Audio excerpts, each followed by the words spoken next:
perfect again.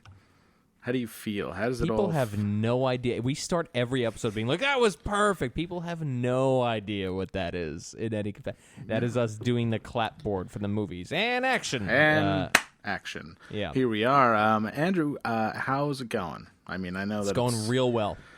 It's good, because I know it's kind of probably a weird time It in is. The city right now. It is. It's a very weird time. You're experiencing your 9/12. It took me a moment to even register what it was you were talking about. God damn it. I haven't looked to see if the lights were on today. But, You can look now and see if the lights are on. what's it going to get me? Look, a lot of people fucking perished so that my next door neighbors can have a mini rave in their apartment. Oh, that's so sick. It's really cool. You might hear it. There was a guy, this is the sign of the future. There's a guy out front of the apartment building that was the IRA headquarters for a short time. Oh, yeah. I went past, when I was in Albany, I went past, and I saw all the Bernie signs, like, well past the point of Bernie Sanders being electable. It's like, oh, that's my man right there. People are saying that because Hillary is sick Oh, Jesus. and dying, that Bernie is going to come back and win all the votes. Yep. And anybody but Trump. You know what? It's okay. You just don't care. I think that I wish that Trump would be elected, and then he would jump on stage and say, "Now finally, I get my fucking revenge, infidels," and pull his fucking mask off. And Holy it's fuck! It's al-Baghdadi. Yes, it's Dodi Al Fayed. Oh wait, no, he was a Yeah, nope, not he the was same guy. Princess Diana's husband. Yeah, he was the son to the heir of the Harrods' fortune, not the same person. Oh my God, in any it's capacity. Dodi Al Fayed back from the Dodi grave. Al-Fayed. Oh my Wow, God. holy shit, he's so mad at the media. And then the subversives thought that I could have sworn it's typical like hippie like operation. They get like the girl with the fucking corduroys to order the dictator. They're like, Yeah. I could have sworn I asked for Saddam Hussein. And I'm like, no, it says right here in the invoice, Dodi Al Fayed. We thought it was weird too, but we didn't want to say anything. Can I talk to your manager? It's like when you order way too much in your Staples order in the office. Only instead... Very relatable problem. Yeah, so he's like, I'm Dodi Al Fayed, I'm back from... He's thrilled that he's back from the fucking future, or back from the grave. Did he die? He died. He did. Oh, he's dead. Very dead. He beefed it in that crash, big time. Because as we all know, it was his driver who was paid by the by MI6 to crash into a car that was purposely placed there. Yeah. He was replaced with a body double. The royal family wanted Diana dead.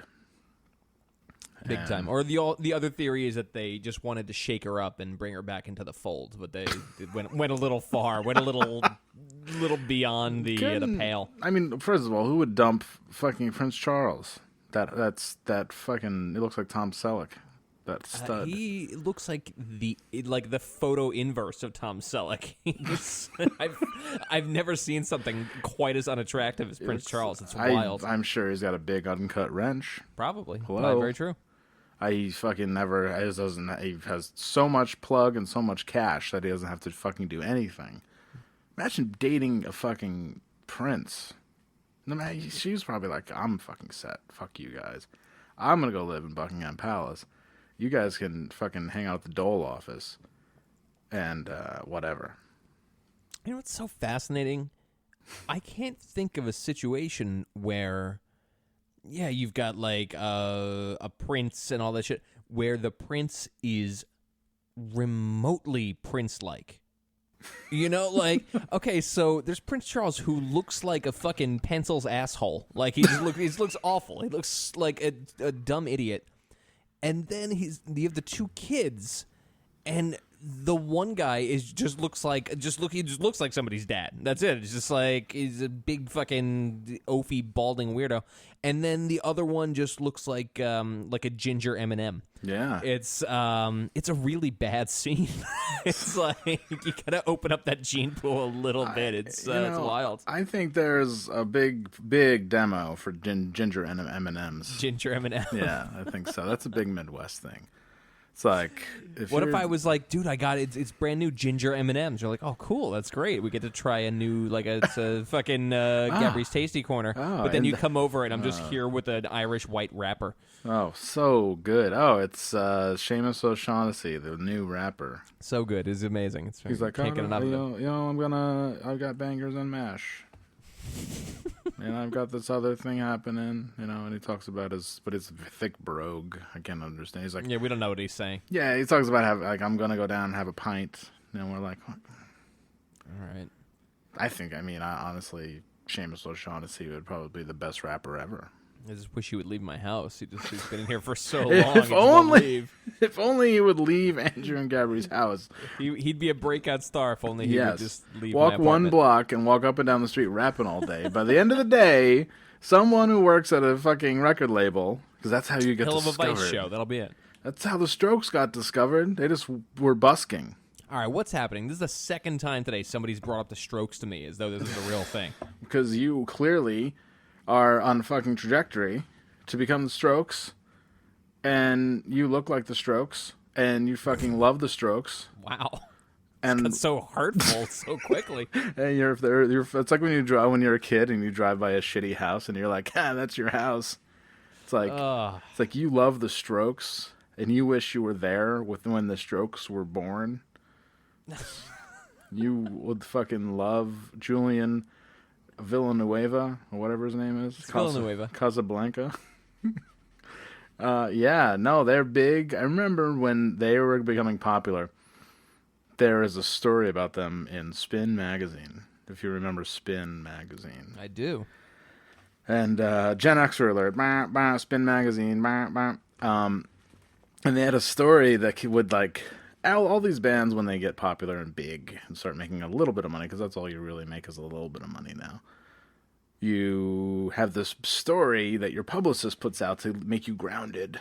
And their story, yeah, I love those. Their story was, man, one of us just stole a car, and we just drove it around until it died in our group apartment in Brooklyn where the 5 of us lived. Meanwhile, they fucking bought an entire building on St. Mark's Place just to rehearse. Yeah, wasn't all of their fathers were A&R reps back when that shit made money or some shit, wasn't it? I remember with something like that where they were put together like the fucking monkeys. Hey, it doesn't matter because they made some of the world's greatest music. Name a song. Last night. Totally. That was one of the first bands I remember, because I remember checking out and being totally checking out of music, and then having the later half of the 90s, the post Nirvana 90s, be a mystery to me. But then the Strokes era was a point where I willingly checked out of subculture music, where I was like, okay, I am actively not doing this, so I'm going to go and I'm just going to fucking listen to Lungfish all day. What is that sound? It's my next door neighbor. That was your next door neighbor? Yep. Okay. I'm sure it was. I promise. Okay, great. No, I'm trying to find a Strokes song for you. Oh, fuck. Sorry. You want to hear some Strokes? Yeah, please. Okay. You ready? Yeah. No! Holy fuck! Last night I said... Ladies and gentlemen, from New York City, one night only, The Strokes, featuring Sammy Hagar. Hey, what's up, guys? Julian's got a throat ache. Thing tonight.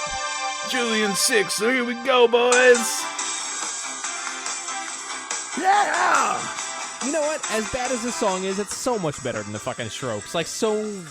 leaps and bounds better. Oh my God! Imagine in Madison Square Garden, everybody's there to see the Strokes. And Sammy comes out. And They they're wheel like, him out. hey, y'all, we just got something doing a little different this time. Julian's a little sick. He's not going to be able to make the gig, but I'm going to sing all the songs, and then they're going to play a couple of songs from my past. And then it's fucking the Cool. Strokes close the show with a letter-perfect version of Dreams. Brings the house down.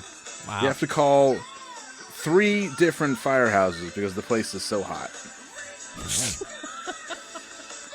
It's like, So what you're telling me is that Madison Square Garden just set on fire with with like 100,000 people trapped inside. that's it.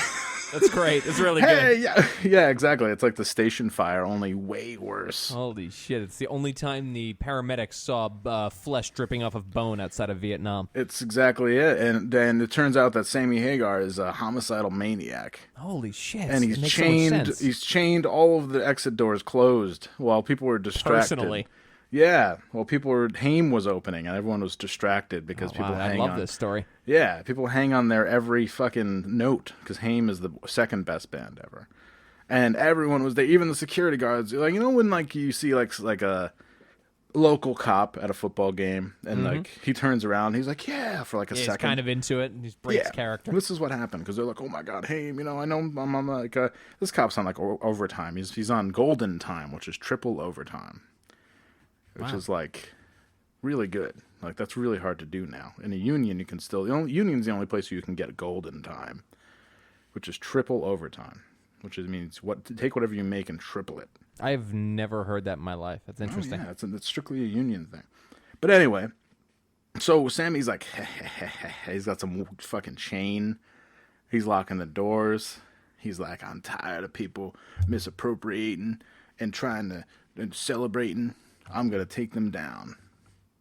And then he's like, the only In way my I can... mind, it's Sammy Hagar, but he's wearing like a giant cape with like a big collar. Or something decidedly evil. Maybe he's got like a mustache and he's holding a lit bomb. He's like, the only way I can do it is to perform a red-hot set with the Strokes, singing their songs and mine. And then, at the very end, when I say reach for the golden ring, I turn a big lighter on. I light a huge, comically large fuse, which people think is part of the show. But little did they know, it's a fuse attached to a 55-gallon drum of gas. Wow, And it Jesus. explodes, and people are like, yeah, whoa, oh my God. And they start running, but it's too late. Filled with gas and Vaseline. That's it. just Oh my Boom. God. Napalm. He's been reading the Anarchist Cookbook. Yeah, I know. I grew up on the Anarchist Cookbook. What am I gonna Hey do? man, this is Sammy Hagar, and if you need something good to read, man, oh man, the Anarchist Cookbook is where it's at. This is Sammy Hagar for Crime Think. Hey If man, you're sick of dumpstering bagels, this song is called "Days of War, Nights of Love." Man, we're gonna bring it down for a minute. This goes out to my brothers and sisters in Catharsis.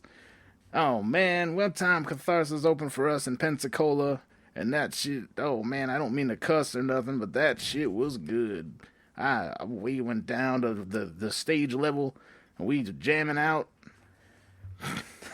fuck the stage level at the Catharsis show. I can't. Yeah, Really, I so- only had grandstand seats for the Catharsis show, but he, he's got more pull than I do. Crime Think had a whole thing where they're like, Catharsis got offered a huge tour with Van Halen. And they're like, oh, we're going to keep it really low key.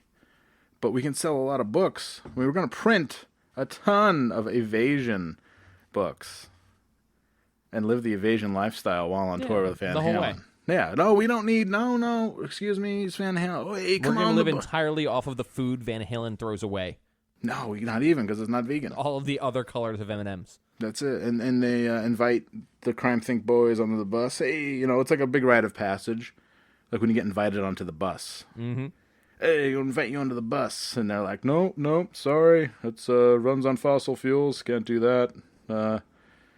Oh, okay. And then Sammy comes and rides on the fucking repurposed school bus run on vegetable oil.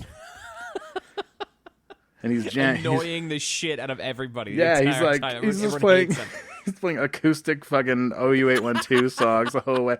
Come on, baby, finish what you start. What do you mean you don't know any of these songs, man? And they're like fucking driving to the fucking Miami from Pensacola. It's like an 8-hour drive. and they're fucking so bummed, and they're like, oh, why aren't we making any money on this? But turns out they're making a ton of money, and they have a crisis of conscience. They make enough money on that tour for each of them to purchase a Ferrari. Wow. Is that what happened to them? That's why they're gone? Yeah, it's the Crime Think. They have the Crime Think Ferrari. I think what happened. That was, that's around the time the Crime Think kind of disappeared. I was just thinking before, as we started talking about this, it is such a testament to how clearly foolish Crime Think was, and like Evasion was. How like a clearly like fucking limp wet fart that whole thing was. In that today is easily more tightly wound than that era. But Yes. nobody bothers to try and harken back to it at all. Like it has zero cachet.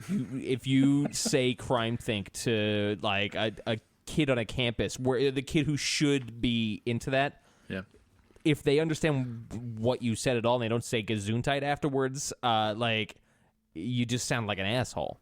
That is how stupid Crime Think was. It's remarkable with hindsight to look back on it. And Evasion, like oh, are you kidding me? Like that should be held to some sort of halcyon standard of like dumb white idiocy, and it's not even. Like it's not even in the running. Like Rage Against the Machine fucking like blew it out of the water. That dude got yeah. that dude got so many girls off that book.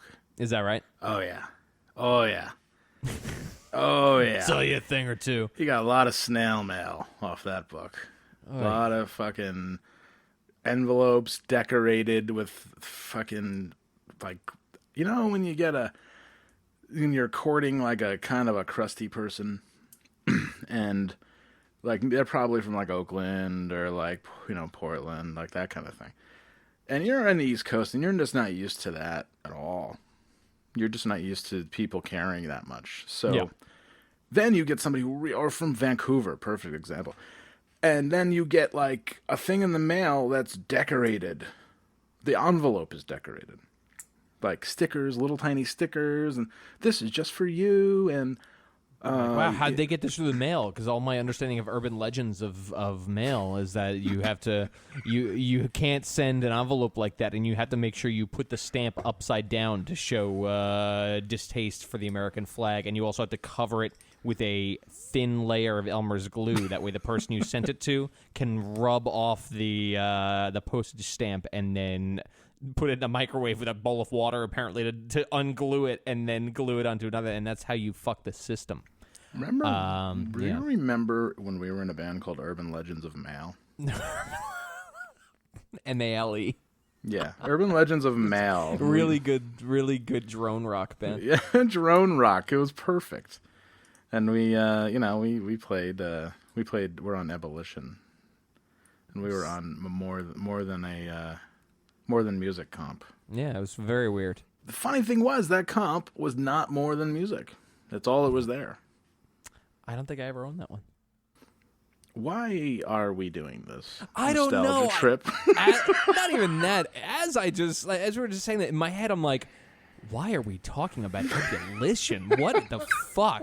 Like, I look down on podcasts that talk about punk music so hard, So do I. so fucking hard. No, Like, but what are we don't, doing? We are saving grace that we don't take any of this seriously. The big talk today was about the band Gloss. Did you see that? I did see that. Where they turned down a 50,000. People have such a limited. People think that People think that once you get signed, it's like Aerosmith. Okay, they turned down $50,000 in recoupable money.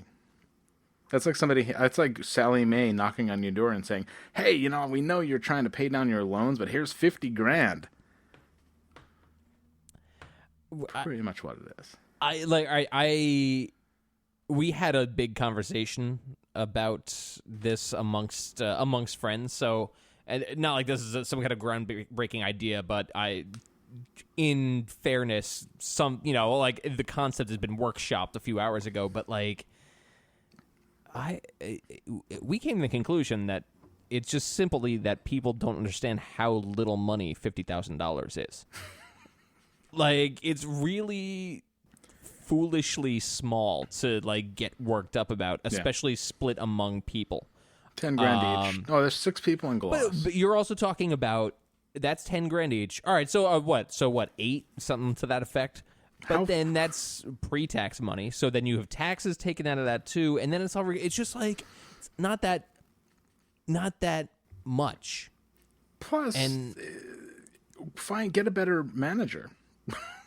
We negotiate your deal, so you won't get. I don't know what they're fucked. on about. They're on a thing. Maybe they don't have a manager. I don't know. No, they're basement all the way. And they became popular, and Epitaph saw some vital youth that they wanted to fucking get. All the Wizzo records in their fucking basement haven't been selling too well. So let's stick a straw in this one for a minute. Hey, Gloss, yeah, okay. We'll have Brian Baker produce it. Be great. Yeah, I don't know. I have no thoughts on it. Like I getting very comfortable in this point in my life where things like this come up and everyone like starts pushing the panic button, and my response is I have zero thoughts on any side of this argument whatsoever. It's curious to watch. It's silly. I mean, that's not that much money, and it's all recoupable. And if you make more money, you get a better van, and you can go on tour more. And when you go on tour more, the label's going to milk you for more money, and then you're going to be in this endless cycle of debt, just like bands are now.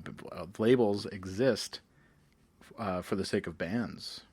Labels exist because bands go out and tour and make the labels money. That's it. That's all it is. It's been that way since the late 90s. When people stopped buying records, labels had to make money somehow. It's like, oh, well, they said they were going to press 20,000 records. And okay.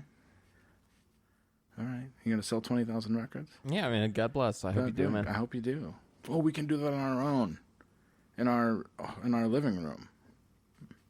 Or maybe just cassettes, or maybe not at all. There's I was told something once by a guy who works for your little sister's favorite band. That's just like that. I don't know if you have a little sister, but if she did, her favorite band, it would be what this dude does. That was so like cynical to the point where I felt like somebody punched me in the chest. You know, not repeatable or anything like that. It's whatever, but like understand that. Yeah, like that's how that sort of industry works. It's like the artist is in many ways like the blood that fucking like lubricates the gears. It's just how it goes.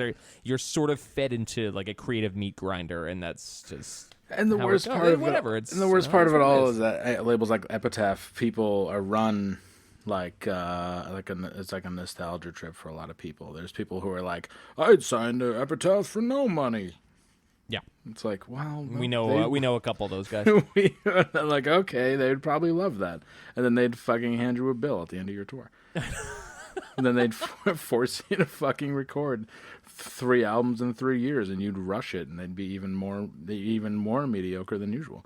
I mean, was there any like darker news story this year? It wasn't really on the forefront.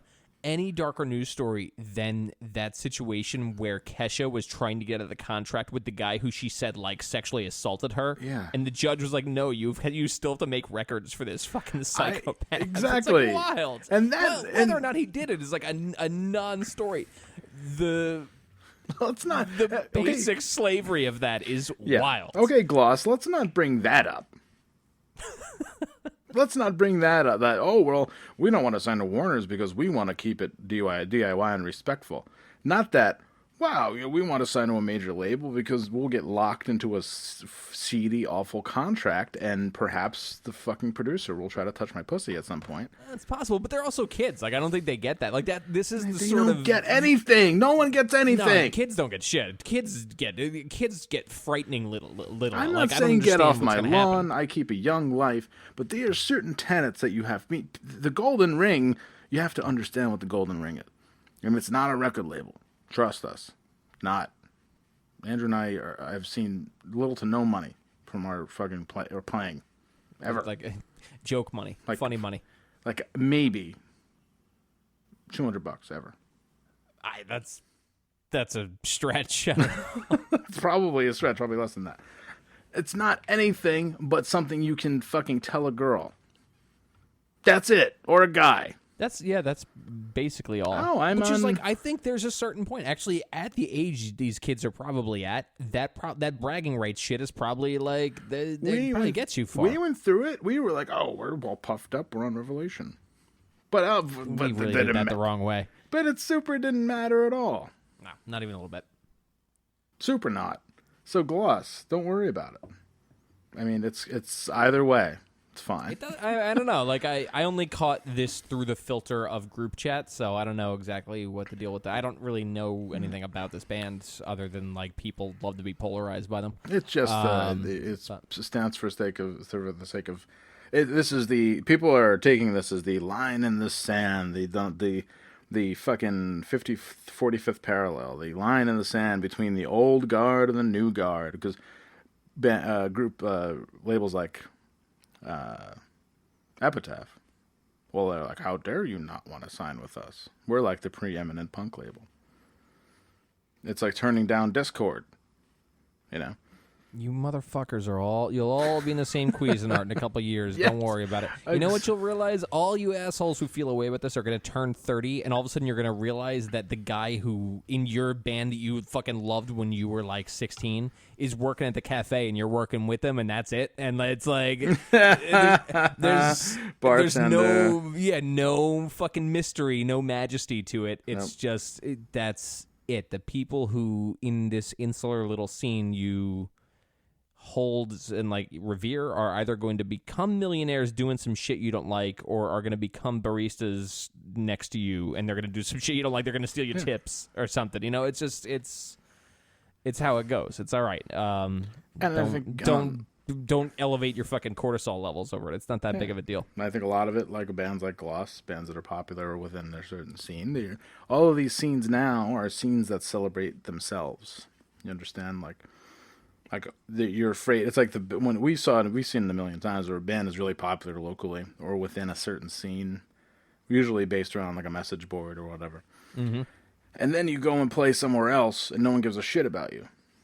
And then you're like, oh, you run back with your tail between your legs, and you're like, oh, that's just bullshit. We felt too weird. Like if you go on a bigger tour, like you play like a select Warped Tour dates, and no one gives a shit. You're playing at like one for no one. You're playing for the porta potties. And it's funny because I know we're talking about like the same dudes. And then you come sprinting back, fucking pedal to the metal, coming back to the scene that fucking embraces you. Because you're scared. I think a lot of that has a lot to do with it too. I think most of this conversation is based around people who are scared of one thing or another. I think chances are, if you're in an argument about a punk band right now, you're scared as fuck. So you know, it's all right. Hey, that's a really I love. Oh, there was a lot of Facebook activity about this thing today. I pride them on how brave they are to turn down a major label deal. You know what? I get that though. At the same time, I do like I have the wherewithal to understand that it's like not a big deal to turn it down, or it's just like it's whatever. But like, I get that if you're bought in and you think this is like your ticket. Then all right, that's probably a big deal. I don't know. It means very little to the world at large, but you know, it's what it is. I only play music for sex. That's pretty sick. It's great. Hot sex. Literally hot sex. I did it last night, man. Something came over me. Oh fuck. All right. Something came over me. I was possessed. It's like fucking Heart of a lion. Yeah, you know, I really did have the heart of a lion when it came to, oh my God. I've had this thing, I think it's like low testosterone or stress, although stress is rapidly leaving my life, but stress is addicting. And now that I'm not stressed out, I don't know what to do with myself because my job is really easy and fun all day. Like I do like donor engagement, so I do like a lot of social media stuff, so it's easy. And my sex drive has been low. But last night, rocked it. And I ate it. Wow, great. It was great. It was great, man. All you young lovers, you all young dudes, just make sure you eat it. You got to look at diet on that shit. That's gonna be. Well, that's where testosterone fucking lives and dies. Is diet. If you're eating like a bunch of fucking processed bullshit or like tofu 3 meals a day or some shit or whatnot. And some motherfucker's gonna come out of the woodwork and tell me that's not true. Fuck yourself. Like, don't. I'm not responding to the question. I'm responding to it now. B, you're wrong. You gotta do fucking high cholesterol before bed. That's testosterone is made as you sleep, and it is made with the building blocks of cholesterol. Wow. All right. So I should eat a quesadilla then. Yeah, for sure. Really? If I'm feeling low T, if I'm feeling low T, You feeling like a fucking cock, dude? if I'm feeling a little limp, I'll just before bed, I'll have 2 eggs. Happens pretty rarely. Wow. Do you shower after? Of course. Of course. I shower after everything. God. I actually, when we were supposed to do this half an hour ago, and I sent a text saying, "Hey, I got something going on." I didn't really tell you what it was. What it was that I was walking home from work, and I decided halfway through my walk, so I think I walked 12 miles today. Jesus. Yeah, it was awesome. I decided I was going to do an ice bath, so I texted you that I was going to be late because I had to go lay in a tub of ice and get my heart rate down below 60 beats per minute before I could do the podcast. I'm sorry I didn't. No, it's just because I like to imagine you me in the bath bathing. Yeah. That's I have a good story about bathing. Fire away. So, I got Young Box's keys. It's getting serious. All right. Got the keys to her spot. What's going on with Young Box? She's looking for self-improvement all the time. Why are you not helping her out? I try. I mean, there's only so much. I mean, I just improved this year. After a legacy of mediocrity and it's looking awful and feeling awful. So I don't have much to offer. But interesting. Yeah, right. But she's, she doesn't ask. I don't offer. So in that way, that's part of our magic. Good match. It's a good match. But she went to work, and I slept over, and I got an idea in my head to use one of her Lush bath bombs. And so I put it in the. First of all, I'm so fat now. I gained so much weight. I'm fucking really fat, and I can't. What's the plan then? I can't. I drink too much beer, and I can't. I barely fit in her tub, laying down. I mean, that's just the nature of tubs. That's just how it's gonna be. Yeah, and I laid down. See, I have this. I will always have body dysmorphia. People Young Buck swears up and down I don't look terrible, and I don't think she'd lie, because she's told me when I look terrible before. That's sick. Yeah, well, that's part of our magic. I think that's awesome. It's really good. Yeah, she's totally honest with me, and that's exactly what I need, and it's what works. But I couldn't fit in the fucking tub, which I was like, oh my god, am I that fucking huge? But then I put the bath bomb in, and I was laying down, and it's made out of mostly Epsom salts, so it's fizzy, and it turned purple, and I smelled really good. But the bath bomb, I had the water off, and the bath bomb fucking naturally migrated to the middle of the tub right where my balls were. Excellent. And it fizzed. Naturally. It fizzed on my balls.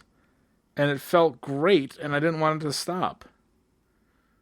When I was in bed and her cat was kneading my balls, and I got hard. It's fascinating. We're falling down here. It was awful. The cat thing was very awful. But the bath bomb thing was great. I don't know why more people don't do that. I don't know if there's any data on that. They may very well do that. It was great, and I felt like $1 million, and then I went to the mall, and I felt terrible. Jesus. Well, I'm in this thing where I can't find clothes anymore because I don't know what to wear. Like, I wear work clothes sometimes. I have these work clothes where I look good. You know, I look good. I look like official. I've stopped wearing all black because I'm no longer attending a funeral every day. Excellent. I've got some patterns going, you know, style. I've got a little style, a little nod to you, you know. Like Fridays, I can wear sensible jeans. Very sick. But I work with people who wear jeans every day, and I don't know what to do because I'm in the weird fundraising part that's supposed to be like super official, and people are scared of us. So if I look like an executive all day, then nobody's going to talk to me. And it's been working out great so far. People are afraid to talk to me. It's awesome. Huh. Well, I mean,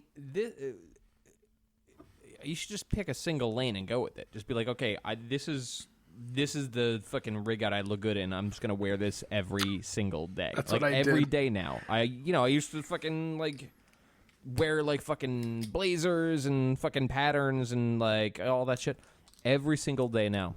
White Oxford shirt, jeans, boots, or fucking like loafers or some shit. That's it. I just imagine you dressing in patterns looking like Davy Jones. Yeah, exactly. Yeah, like all that bullshit. Like a paisley, like Nehru jacket. Be so good. I wish. But no, that's it. Just every single day. Just same thing, day in, day out. I've got, at the start of the week now, I've started to put a shirt with a pair of jeans on a single hanger and just hang 5 of them side by side. And just every morning I just go and I grab one and that's it. And I'm done. I don't have to think about it in any capacity. Patrick Bateman style. However, So in it your begins. case, I think you may now be knocking in the door of the point in your life where it's acceptable to just wear suits every day, like you're Nick Cave. I think so. Only I'm a big person. When I wear fucking suits, I look stupid. I look like you gotta get them tailored. That's the thing. You gotta like they gotta be taken care of. I hate it. I'd do anything to trade this body for somebody. Like I would love to like.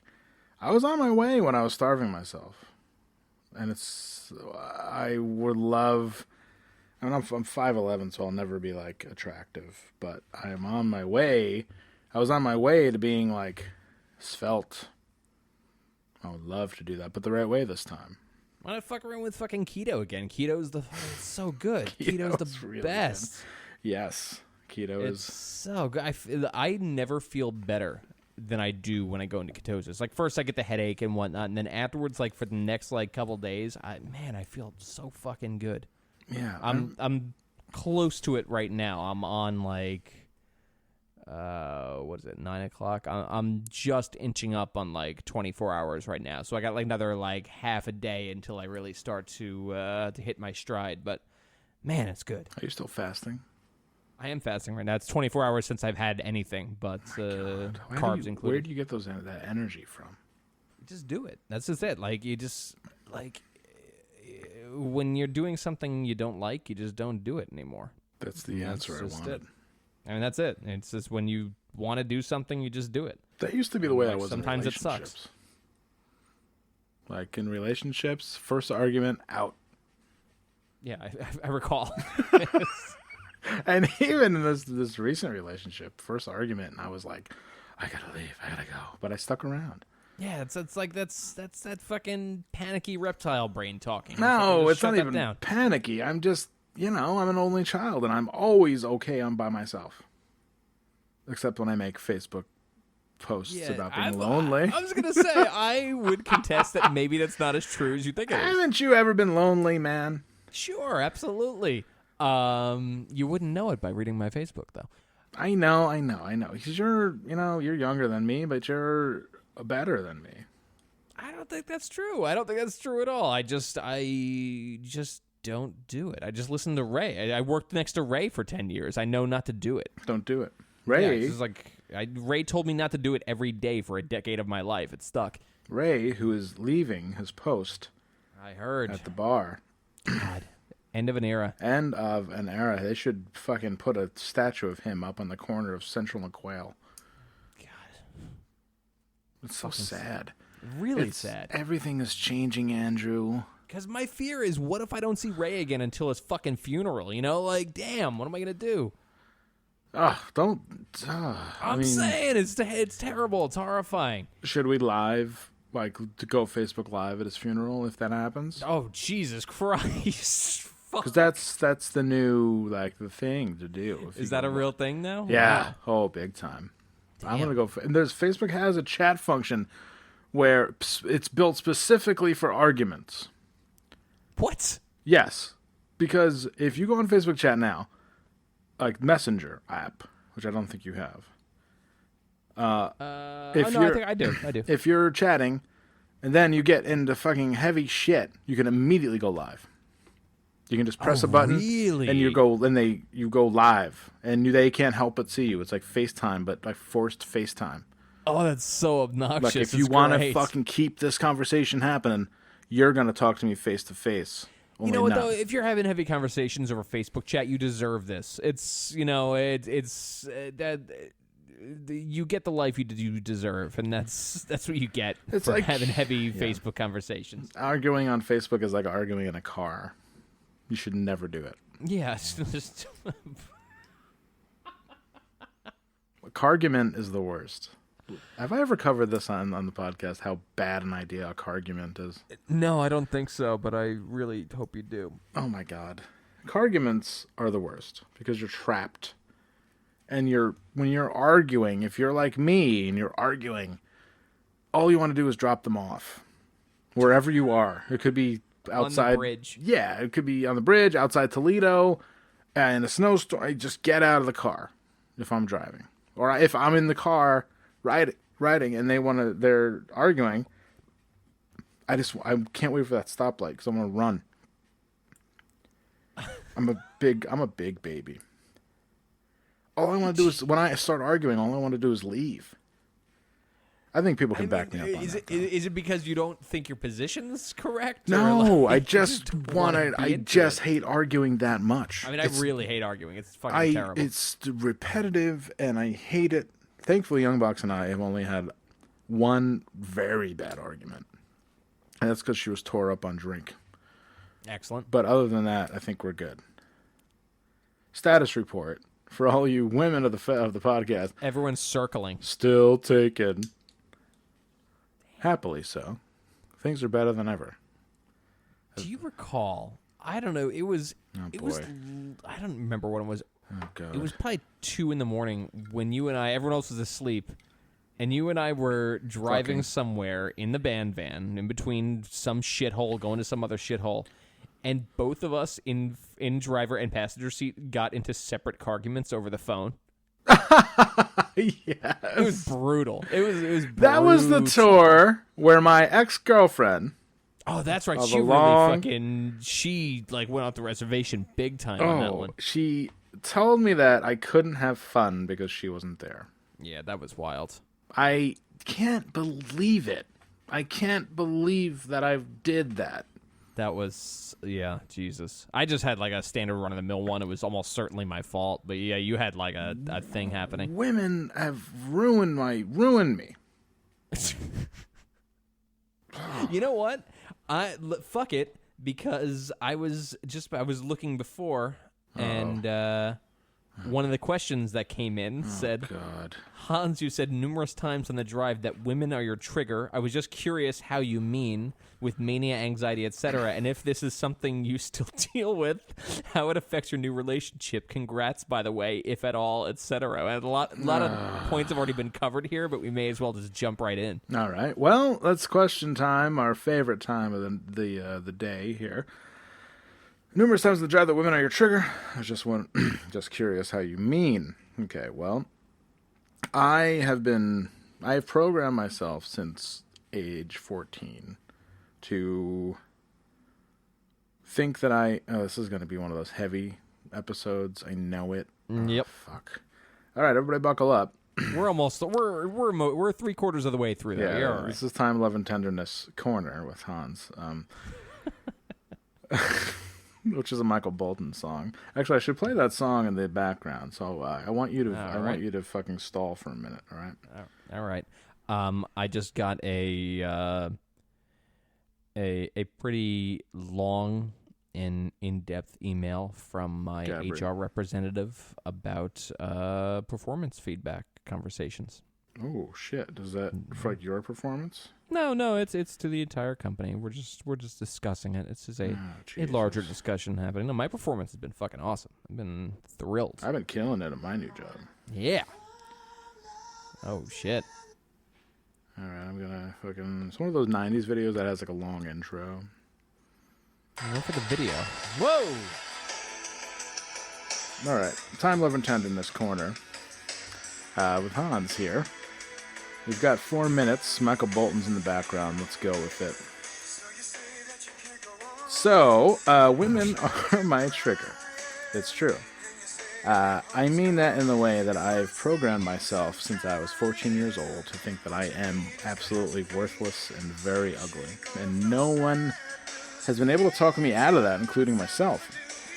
So when a woman, up until very recently, like I say 2 women ago, I'd say up until Owl Statue Girl.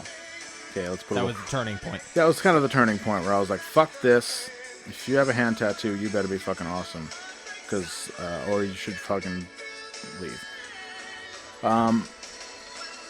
So when a woman showed me any type of interest, I would immediately go into this crazy manic mode where I can't fucking do this with Michael Bolton in the background. Holy fuck. It's such a good idea, but I just can't do it. Hold on. It was a little extreme. Oh, why is this happening? When you said that, I assumed you were going to talk without Michael Bolton, not Michael Bolton was going to play and you were going to stop talking.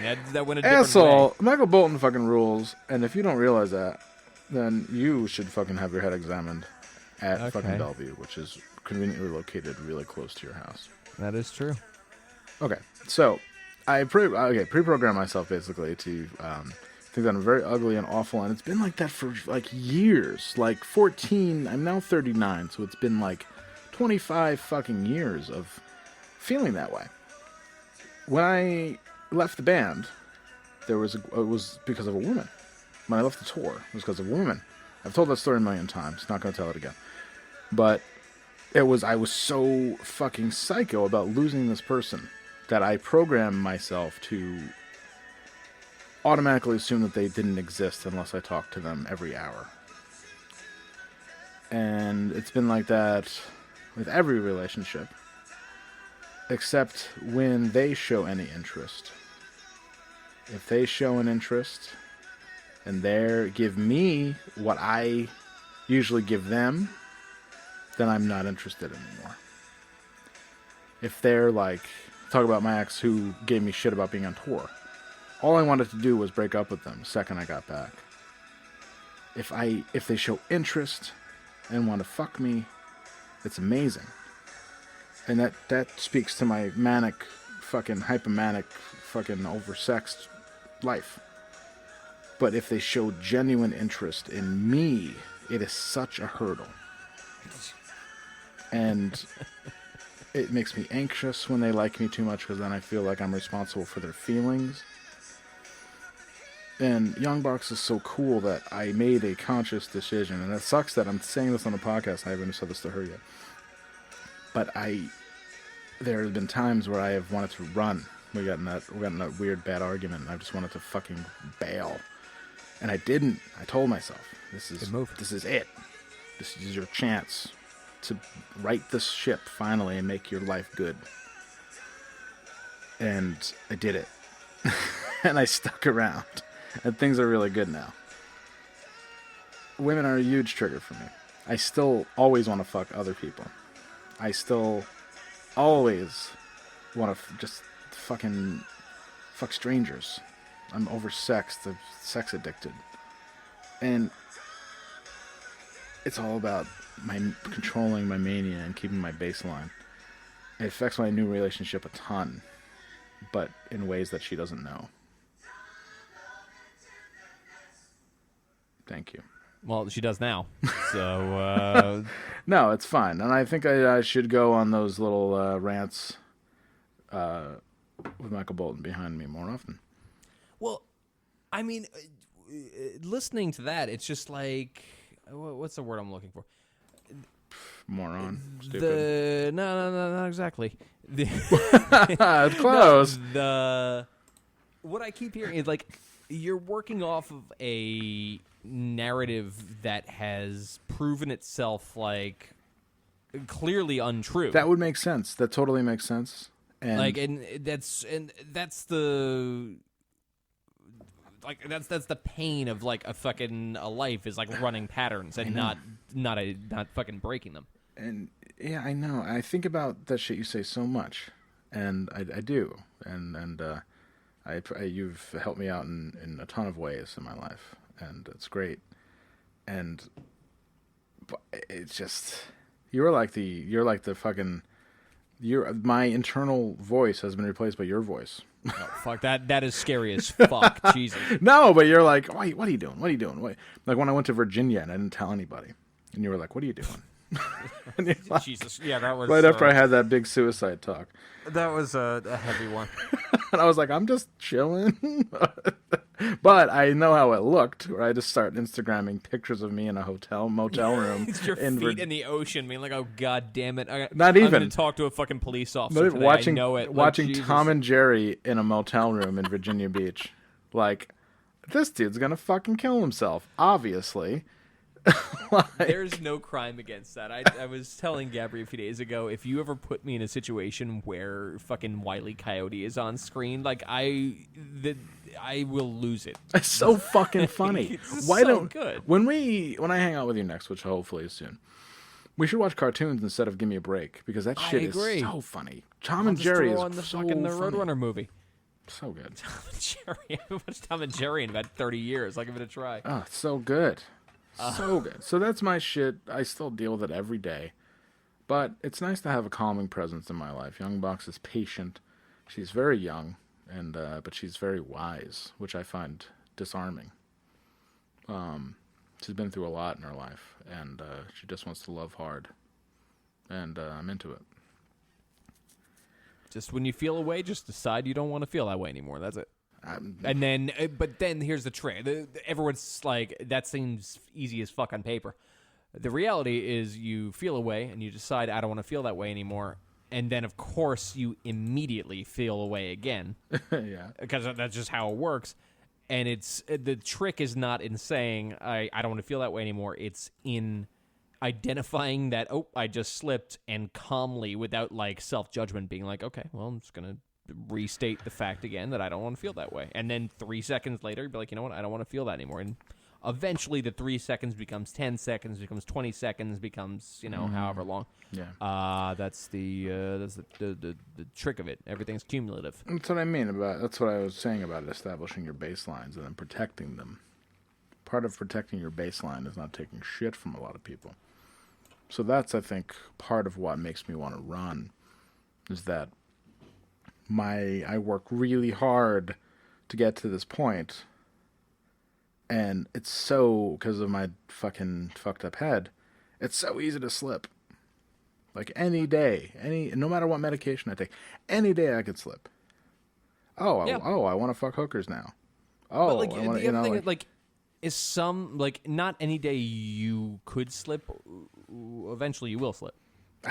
Hopefully not in the fucking hookers realm, but like it's a reality. It's going to happen. This time last year, I would text hookers, and it would get to the point where they were like on the street, and I'd be like, "Oh no, I'm sick." Like it was so close to fucking getting involved with hookers. It was like so manic and weird, crazy.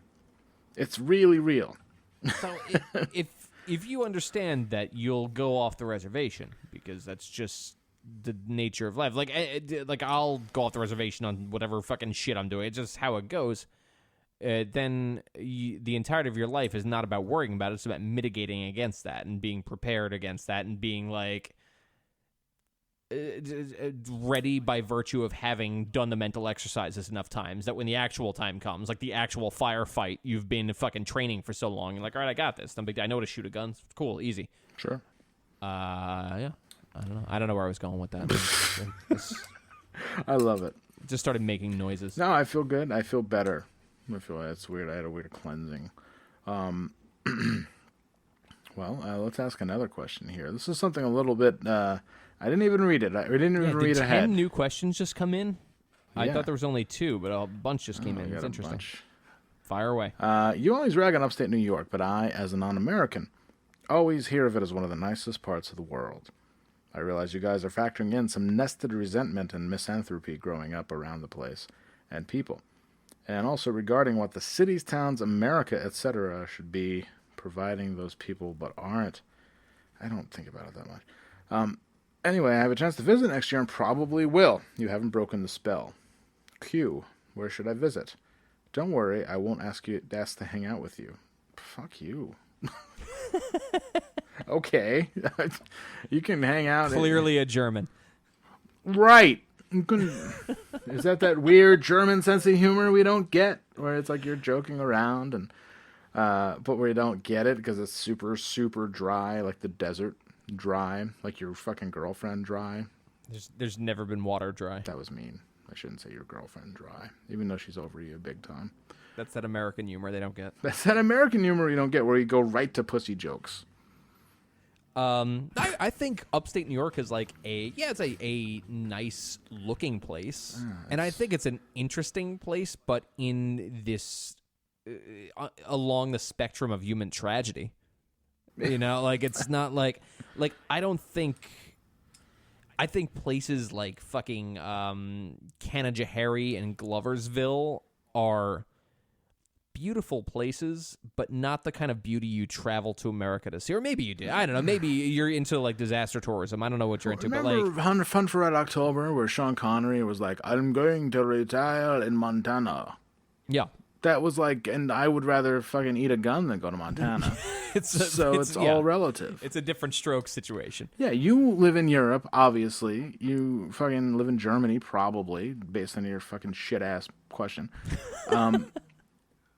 Why on earth would you come here? I'd love to hang out. Don't get me wrong. You're really cool. Ich liebe Deutschland.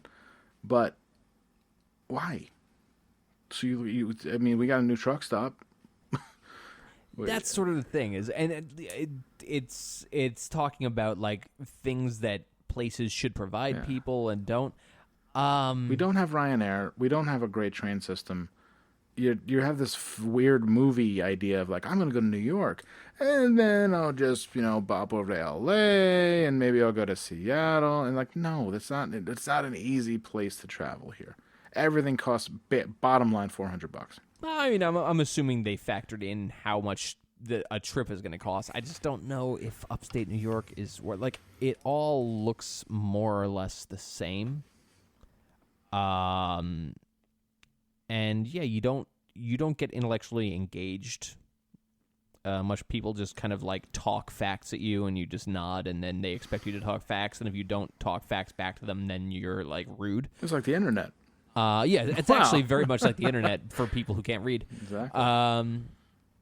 Yeah, I don't know, and I don't know if I expect these places to give like, if anything, I feel a certain amount of resentment towards people who live in towns in upstate New York that are absolutely untenable places to live, that are like screaming that they need jobs and are like trying to get hydrofracking to happen just to have jobs.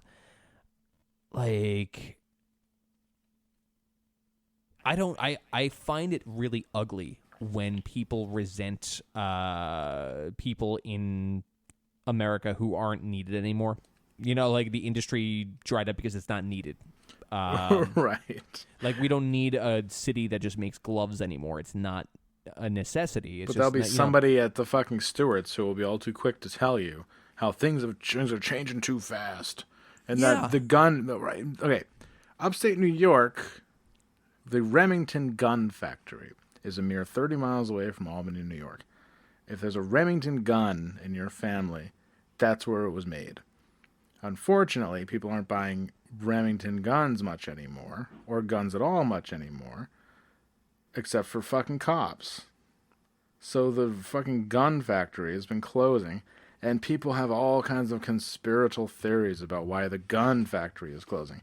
Larger issue, if you're fucking Apex Zenith in your life, your Apex Tech in your life, is to work at the gun factory, just like your fucking grandpappy did.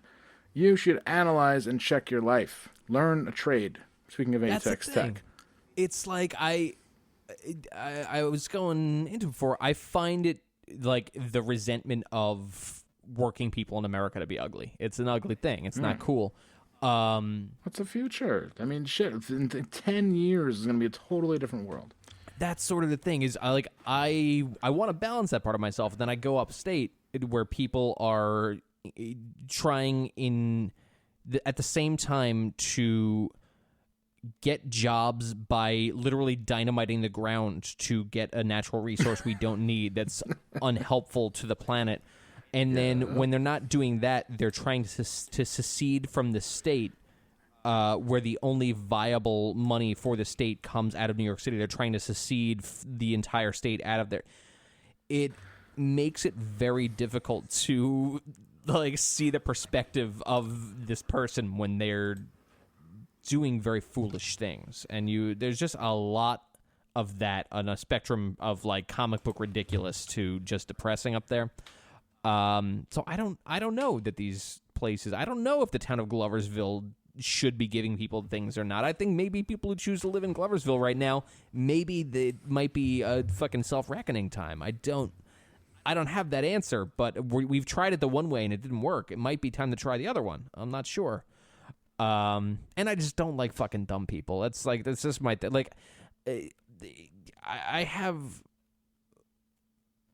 the only second class citizen I know is a person who won't fucking educate themselves. Like, education's free. It just is. It's just a free thing. There are so many resources with which to be educated that if you're willingly not doing it, we won't be able to have a conversation that's meaningful. So I'm just not going to have it.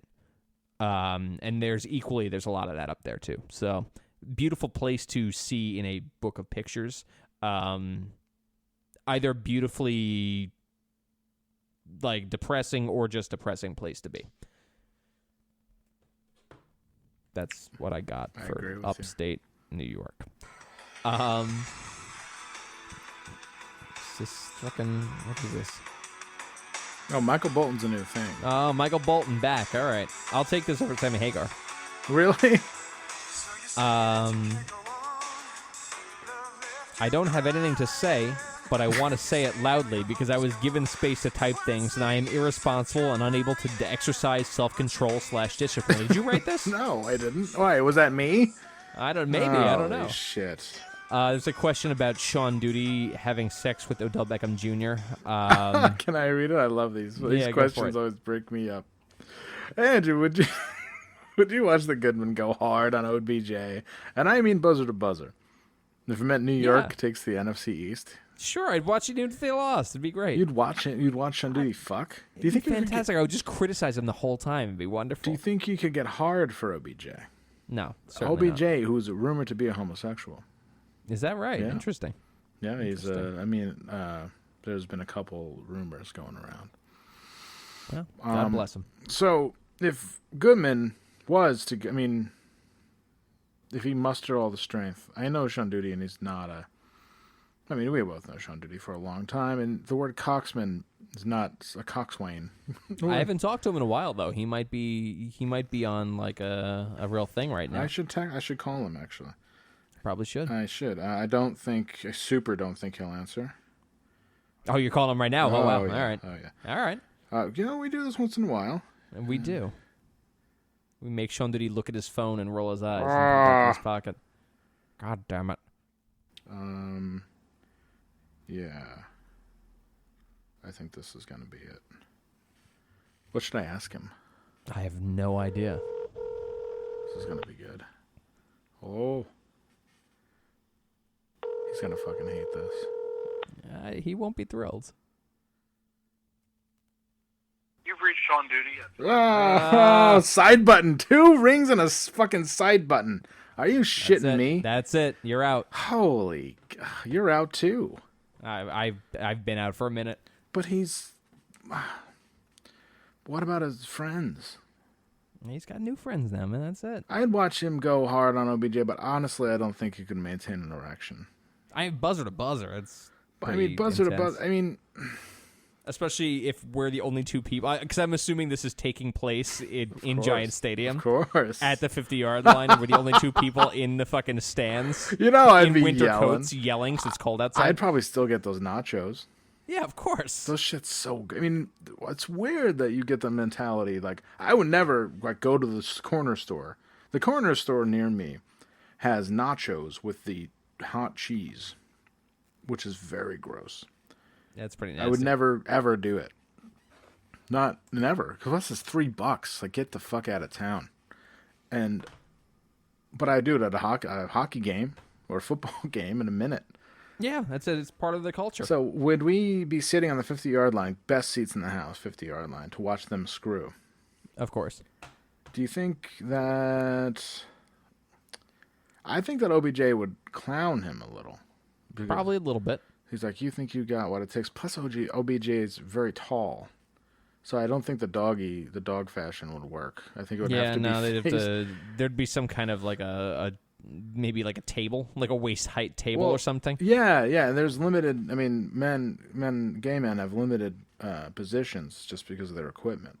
So it would probably have to be a table, like a waist height table for Sean Duty, and he'd give it to him that way with the legs up, which is a great way to give it. In a Good give. heterosexual way, it's a great way to give with the legs up. Mm-hmm. But for a man, especially with Sean Duty, I'm not sure if it would be good. Plus, how do you protect the Giants from the shame that comes with the Pro Football Talk story of OBJ screwing a man on the 50-yard line, I disgracing? think we're past the shame in this kind of act. I think it's okay. I think it's now. it's a disgrace. I don't know. I used to be a big Giants fan up until that moment. This is ironically happening on 9/12. What if it happened on 9/12? And men were walking around like zombies again, walking around the financial district, looking for anything. Still wiping the dust off their You suits. just wrapped a whole bunch of shit into a single transaction. It's wild. Yeah, I think it would put the half the city on its ear. Because the Jets don't have anything to live for. If you're a Jets No, fan, not at all. It's no. like a joke. If It's you're a Jets fucking fan, you also pathetic. probably drink Pepsi and like love missionary, that kind of shit. You know. Very much. Yes. And yeah. Another question. I picked up the wrong phone. Hang on 1 second. Oh, you have more than one phone? Oh yeah, of course. Baller. I got work phone and I got regular phone, and then I have iPad next to me, and then MacBook's floating around here somewhere, and Mac Mini kicking around. You know, it's Okay. One got a more whole question. thing happening here. Fuck. There was. Oh, hello. Number 124, 125, and 126. Thank you for listening to all three. We're great for various reasons. Thank you. They were also all a little bit awful for one reason. That goddamn intro music. Oh, hot take coming Hot take, through. Red hot take. World Inferno take society coming through. Which limp dick from the friend zone made that turd? It's been like 25 episodes you've used it. How about something different? What do you think? Write something, man. Yeah, write something. Like, just write it. Fucking, if you see a problem, solve it. The funny thing is, the person who wrote that no longer on Facebook. Oh, is that right? Yeah, I Interesting. just looked. They're off Facebook completely. So, which clearly I like it. I think it's good. No, it doesn't give me any. I feel no way. It So opens if you us think you up- can write something better than fucking step up to the plate. It opens us up to a larger demographic of people. It's not It just opens us up to a larger, not being like sued by somebody who's bored and happens to listen to this. Yeah. You know, like I'm good. and also Except it's you not, play fucking Dreams every other episode, so it still doesn't matter much. well, but it's- that's cool. Oh, I only play 7 seconds of Dreams. If you hadn't noticed, You're timing it the whole time. I am because Interesting. 7 seconds or less is not prosecutable internationally or domestically. Thank you very much. This sounds like that fucking the mail urban legend Hey, about the stamps. If you see you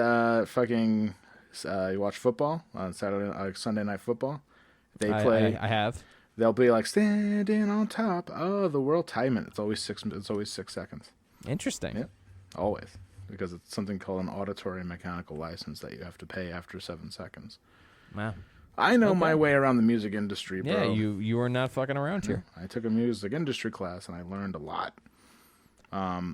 So bottom line, write something better then. Right. If you don't like it, write something better. It's fine. Please, 'Cause, but make it. I mean, we don't want if to. I'm writing music, I'm sure as shit not writing music for the podcast. So I got We don't want that's a punk. We don't want a punk song. Def not. So it. You can try writing a punk song. I'll probably laugh at it, but it's I unlikely. mean, if to it's be used. really good, cool. But if it sounds like Exploding Hearts, or You just fucking cram that up your ass. yeah, no, they're never good. All right. Well, this has been episode 127. Is that right? 127. We're back on a 127. schedule. Cool. See you next week with 128. We're back on a schedule. It feels good, don't you think? Back in the schedule. We've kept it for exactly 1 week so far. Oh, it's good. I thought you were going to Which back means out that- today, and I was No, like, no, "You no, no, no. motherfucker!" No, I'm on the schedule. I'm on the good foot. So this will go up on Sunday at 11 a.m. Yeah. Maybe earlier. Maybe I'll fuck around with that. That seems like a long way. And then we'll record again next week. So do you have anything you want to plug? Well, I've been writing and recording a lot of Bear Mattress songs lately. My Adderall prescription was raised, so I'm Perfect. super driven and determined to get this shit out. So keep on the lookout. Coming out the new personal website to showcase my everything I do. So keep on the lookout for that. It's basically just a nice way to show my design portfolio, but I'm also going to put a bunch of other stuff on there. I had a great idea a few days ago of I've always had one for a minute, a home automation system where you like press a button and all the lights turn on. I love it. You know, like all that shit. But I've started reworking it. I kind of started building it from scratch, and the program I'm using now allows me to, when I say, "Hey, you know, turn the bedroom lights off," it can speak afterwards and say something like play a file, just be like, you know, bedroom lights off, just to confirm. It's nice to have auditory feedback. I thought it'd be funny as fuck to write this program and make you do all of the ADR work. That would be great. Johnson, are you close? Turn off the bedroom lights. Oh, it'd be really, really That good. would be so good. What if you're in the middle of making love? And then, Johnson, the bedroom lights are still on. Johnson, Shall I turn them off? Shall I turn them off? The bathroom lights are on. I see you. Fuck, why did I do this? I see what you're doing. Every now and then it'll just say things like that. That's good. I see what you're doing. You've left the lights on for an hour. Every hour. I said, announce the weather. The weather. The weather. Fucking terrible.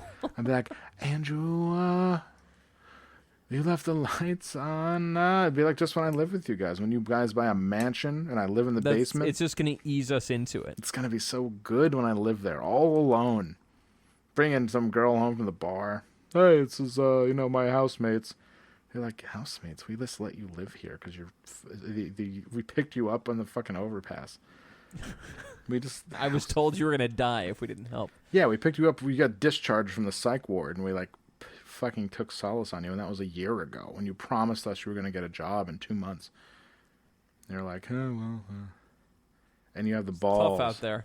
And I'm going into my mid-40s. Not making gloves like they used to. I'm going to my mid-40s, still trying to pick up fucking girls in their 20s and not having a good time of it. Really bad. Oh, Jesus. This has been 127. Okay. I don't know how we got... This started, in case anyone missed this, from asking if you had anything to plug. All of a sudden, Whoop, we whoop. wound up here. I got shit to plug. Whoop, whoop. Yeah, I don't know. That's it. Let's, fuck it. Let's cue the music, and we'll see you next week. I can't wait for episode 1000. 1000. It's coming up soon. Yeah.